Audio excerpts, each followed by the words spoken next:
Hello, and welcome to another episode of Serenity Speaks Conversations on Wellness. I'm Cleo, your host, and today we're exploring a unique and transformative yoga practice, Yin Yoga. Yoga is a diverse practice with various styles and approaches, and one of these styles is Yin Yoga. Yin stands out for its meditative approach. Unlike more active forms of yoga, Yin focuses on longer holds of poses and targets the deeper connective tissues of the body, such as your ligaments, joints, and fascia. Yin Yoga is a slow-paced style of yoga where poses are held for extended periods, typically ranging from 2 to 5 minutes or sometimes even longer. This practice emphasises stillness and patience, allowing you to delve deeper into your body and mind. It's particularly effective for increasing flexibility and promoting joint health, which makes it an excellent complement to a more dynamic practice, so yang style yoga practices like vinyasa or ashtanga. To understand Yin Yoga, it's essential to look back at its origins and history. So while Yin Yoga, as we know it today, is relatively modern, its roots can be traced back to ancient practices and philosophies. Yin Yoga draws heavily from Taoist philosophy and the principles of traditional Chinese medicine, TCM. In Taoist thought, the concepts of yin, and yang represent opposite but complementary forces. Yin is associated with stillness, darkness, and introspection, whilst yang represents movement, light, and activity. These principles were incorporated into various physical practices, including Tai Chi and Qigong, which focus on slow, mindful movements and breath work to cultivate balance and harmony within the body. And this foundation laid the groundwork for what would eventually evolve into Yin Yoga. The modern development of Yin Yoga is credited to Paulie Zink, a martial artist and Taoist yoga teacher. In the late 1970s, Zink began integrating long-held stretches and meditative practices from his martial arts training into his yoga practice. He referred to this practice as Yin and Yang Yoga, emphasising the balance between passive and active elements. Paul Grilly was a student of Paulie Zink, and he played a crucial role in polarising Yin Yoga. In the 80s and 90s, Grilly began teaching Yin Yoga more broadly, emphasising the anatomical and physiological benefits of the practice. He focused on the connective tissues and their role in flexibility and joint health. Sarah Powers, another significant figure in the development of Yin Yoga, integrated mindfulness and meditation into the practice, enriching its spiritual and psychological dimensions. Her teachings highlight the importance of stillness and introspection, aligning Yin Yoga with meditative practices that cultivate inner peace and awareness. So some of the key characteristics of Yin Yoga are the longer holds. So poses in Yin Yoga are typically held for 2 to 5 minutes, as we've mentioned. This extended duration allows the body to relax into the stretch, and that targets the deeper connective tissues. In a typical Yin Yoga session, there are much fewer poses. So, unlike more dynamic yoga styles that flow through numerous poses, Yin Yoga involves fewer poses or asanas, and each are held for longer periods. And this approach encourages a deeper exploration of each posture.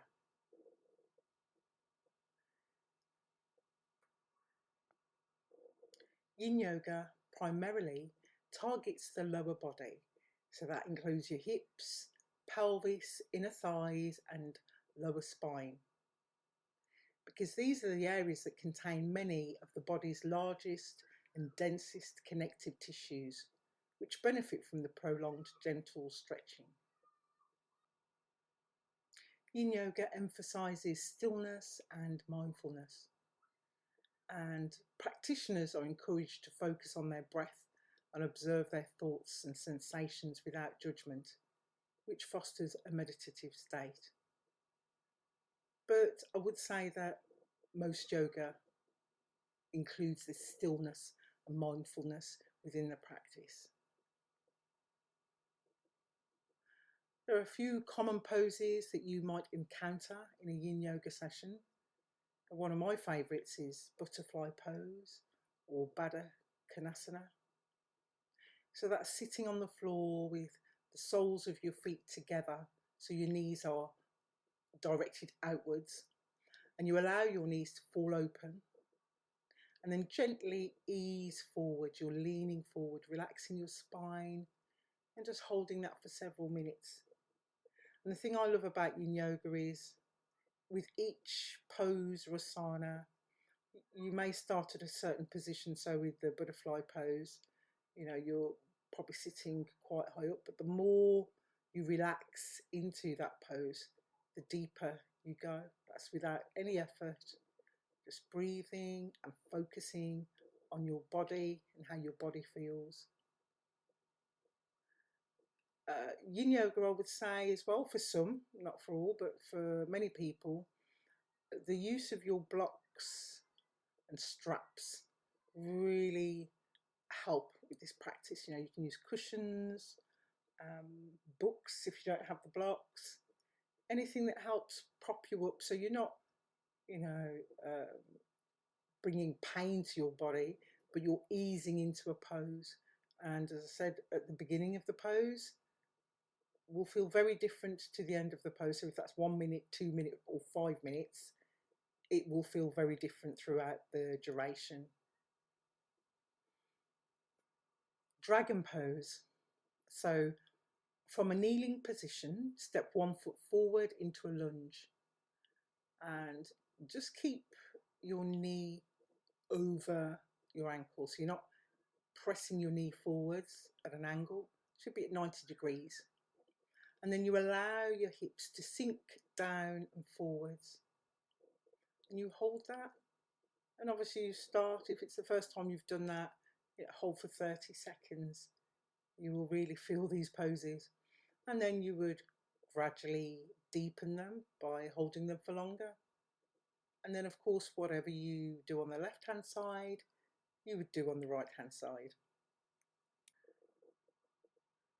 Sphinx pose.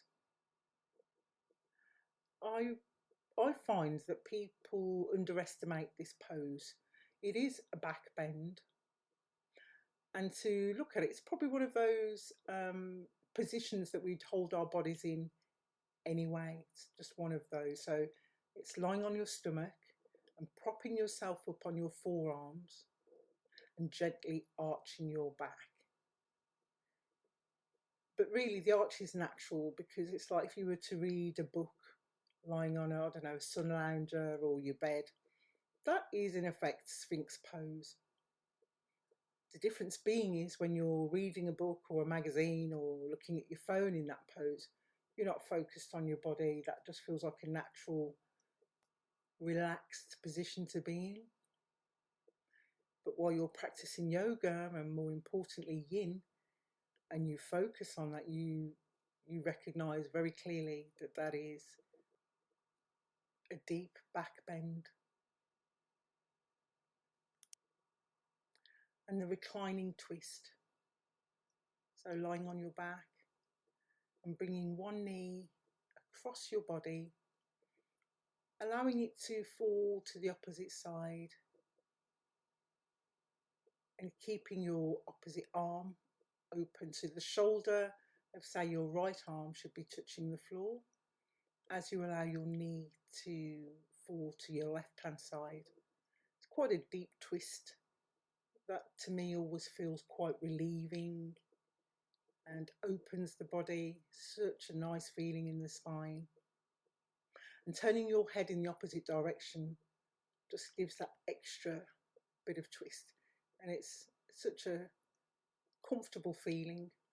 And for that pose, you would, if the knee isn't touching the floor on the other side of your body, so if your right knee isn't touching the left side floor, using your props comes in really handy. So the brick to rest your knee on, a cushion, anything that makes that easier, that brings the floor up to you. So there's a wide range of benefits for the body and mind in Yin Yoga. And the physical benefits include improved flexibility and joint health, because holding poses for extended periods helps to lengthen the connective tissues, the fascia, increases the overall flexibility and joint mobility. And this can be particularly beneficial for individuals with stiffness or joint issues. And that's not just for the elderly. Enhanced circulation.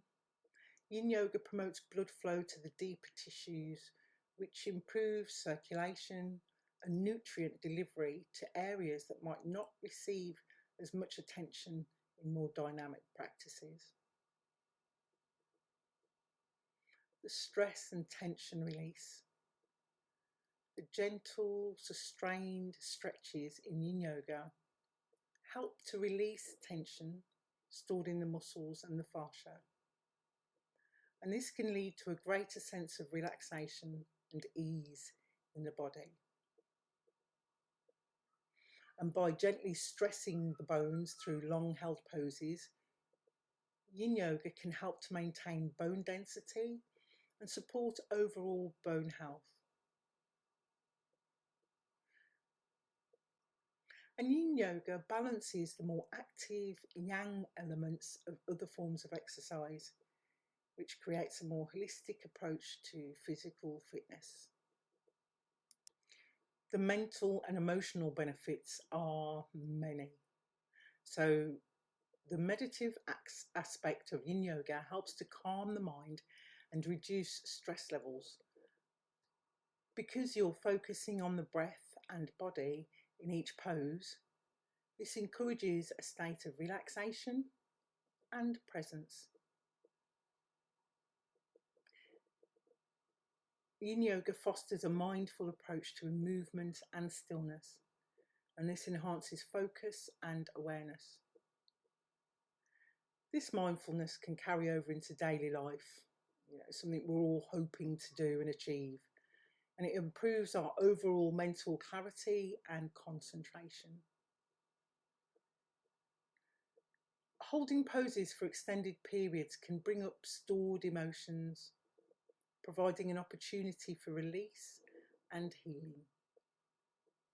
This process can lead to a greater sense of emotional balance and well-being. Those poses that open the heart, the heart openers, I've experienced it, and I've seen many people in yoga sessions, including Yin Yoga sessions, feel tearful and not know why. Also your hip openers as well, because it does release emotion. We hold emotion and stress in our bodies, so releasing it may well bring about this relief, this deep sense of letting go. It's quite powerful. Yin Yoga encourages a deep connection with the body and mind, promoting self-awareness and introspection. And this practice can help individuals to better understand their physical and emotional needs. You know, when you focus on yourself, it's something we're probably not encouraged to do, especially, I would say, in the UK. You know, tough it out, keep calm and keep moving. Um, Often this idea of looking within is something that's seen as quite selfish. But I always say that, you know, if you look within, you see without. You know, if you're looking into yourself, you see everything outside of yourself very clearly. The extended holds in Yin Yoga teach patience and acceptance. Practitioners learn to observe their experiences without judgment, which cultivates a sense of inner peace and contentment. And that's truly a gift. So there's so many benefits, you know, I could go on and on all day. And it's almost like, well, if you've never tried or practiced yoga full stop, it might feel like such a difficult thing to incorporate into your life. But here's some practical tips to help you get started. So start slow and gentle. I mean, it's like with anything, you don't go jumping in or expecting to get results after the first practice. But if you start with Yin Yoga, and the holds are quite deep, as I said, anything from 2 minutes upwards. But if you're new to it, I would say you start with, you know, 30 seconds or as much as you can handle. Some poses are going to feel like you need to get out of them as soon as possible, just because it will feel different. You haven't explored, you know, those areas, those deep muscles before. But again, with practice, you know, you'll hold for longer, gradually increasing the duration as you become more comfortable with the practice. And it's a really nice thing to, you know, set up a quiet, comfortable space for you to practice in. So free from any distractions, you know, have your props such as your bolsters or your yoga blocks, cushions and blankets to help support your body in each pose. And if you have all those things in that area, that becomes your quiet space. Always focus on your breath in any variation of yoga, with any practice of yoga. Bringing your attention to your breath and breathing into poses is key. So focus on your breath, observe your thoughts and sensations without judgment, which again is a practice within itself. So this mindful approach will help you to deepen your connection with your body and your mind. You know, I remember being in my 20s and hearing somebody say, yeah, you need to get to know yourself. I never understood that. I thought it was just some kind of wishy-washy statements until I came to yoga, because that's what it really is. It's connecting.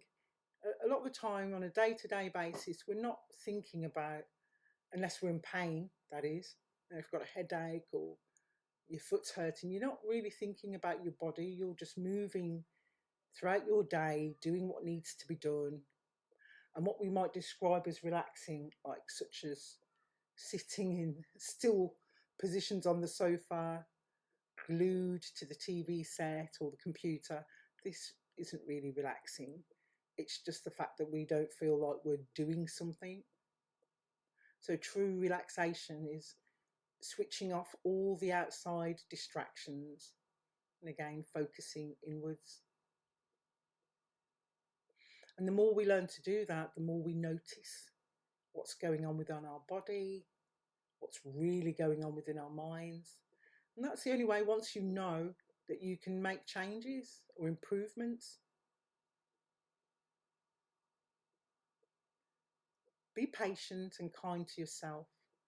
And remember that Yin Yoga, with many things as well as yoga, is a journey, not a destination.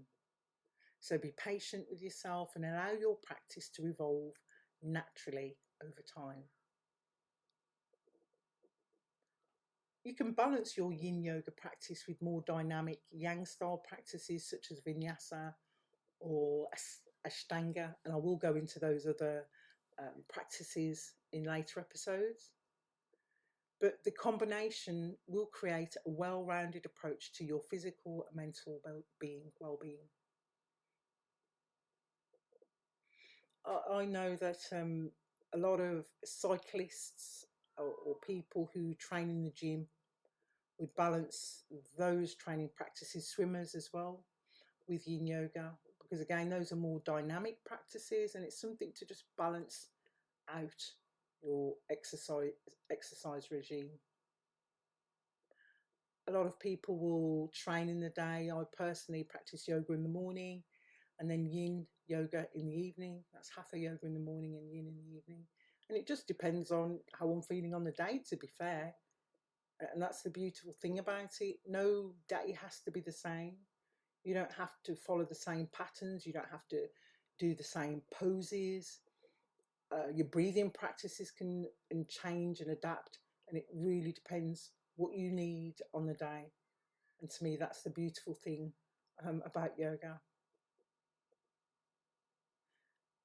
Yin Yoga offers a unique and powerful approach to enhancing both physical and mental health. And from improving flexibility and joint health to reducing stress and promoting mindfulness, Yin Yoga provides a comprehensive path to greater well-being. So I encourage you to give Yin Yoga a try. I will actually over the next couple of weeks be posting some practices for you to try. And you can always give me some feedback on how that's gone for you. But I'll keep you posted. As soon as they are ready, I'll drop the links in the show notes. Remember, finding what works for you is the key. It might not be yoga, it might be Tai Chi, it might be drumming or another style of yoga, it might be running or training in the gym. Whatever your flow is, balance your practice with meditation and pranayama, the breathing exercises, and find what makes you flow. Give yourself the space and time to explore, learn something new, and have fun.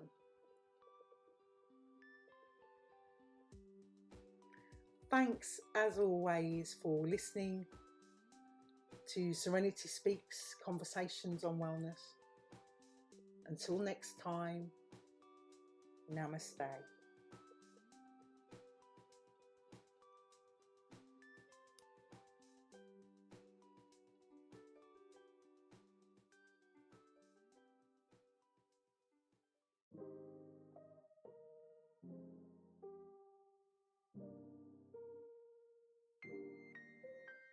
Are you struggling to get a good night's sleep?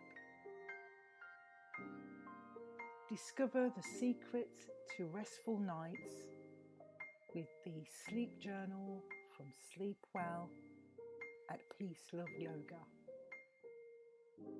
Track your sleep patterns, reflect on your day, and find personalised tips to improve your sleep quality. Start your journey to better sleep today.